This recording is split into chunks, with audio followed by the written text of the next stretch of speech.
નમસ્કાર, હું છું હિમાંશી દેસાઈ. સરસ્વતી શૌર્ય ન્યૂઝમાં આપનું હાર્દિક સ્વાગત છે.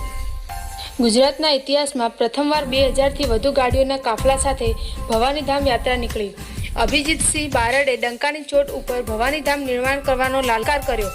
દેશભરના 51 શક્તિપીઠોની જ્યોત લાવી ભવ્ય ધામ બનાવાશે. અભિજીતસિંહ બારડ ગુજરાતમાં ક્ષત્રિય સમાજની એકતા અને અસ્મિતાના પ્રતીક સમાન ભવાનીધામ નિર્માણ માટે સંકલ્પ યાત્રા અભૂતપૂર્વ ઉત્સાહ સાથે યોજાઈ હતી. યુવા ક્ષત્રિય સેના પ્રદેશ અધ્યક્ષ અભિજીતસિંહ બારડના નેતૃત્વમાં નીકળેલી આ યાત્રાએ સંખ્યાબળની દ્રષ્ટિએ નવા કીર્તિમાન સ્થાપિત કર્યા છે. 1008 ગાડીઓના લક્ષ્યાંક સામે 2000થી વધુ વાહનોના કાફલાએ હાઈવે પર કેસરીયો માહોલ સર્જ્યો હતો. ભવાનીધામ સંકલ્પ યાત્રાનું પ્રસ્થાન ખેરાલુના મલેકપુર ખાતે આવેલ રામદેવપીર મંદિરમાં નેજુ ચડાવી યાત્રાનું સાંસદ ભરતસિંહ ડાભી અને ખેરાલુના પૂર્વ ધારાસભ્ય અજમલજી ઠાકોરે પ્રસ્થાન કરવામાં આવ્યું હતું.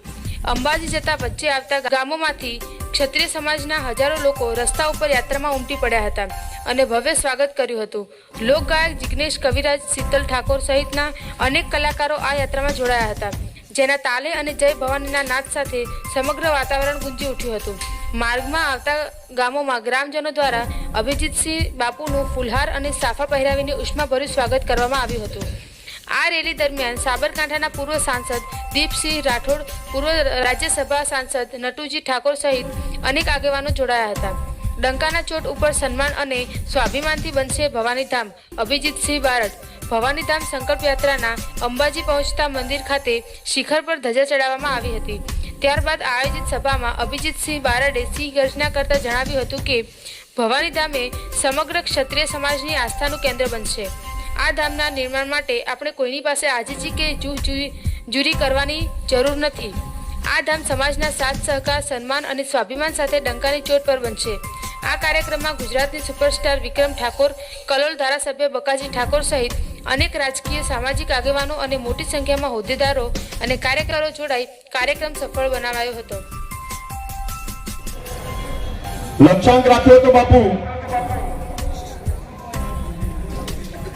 1008 ગાડીઓના કાફલા સાથે રામદેવ પીર મહારાજના મંદિરેથી માં જગતજનની અંબાજીના ધામમાં જઈશું.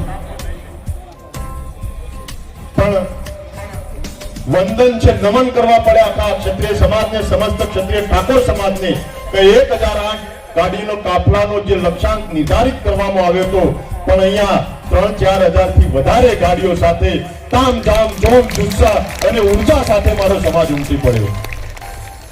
આ સાબિત કરે છે કે ભવાની ધામ નિર્માણ માટે તમારું શું સમર્પણ છે, શું લાગણી છે, શું સ્નેહ અને શું તમારી અપરંપાર આસ્થા અને શ્રદ્ધામાં જગદંબા સાથે સંકળાયેલી છે.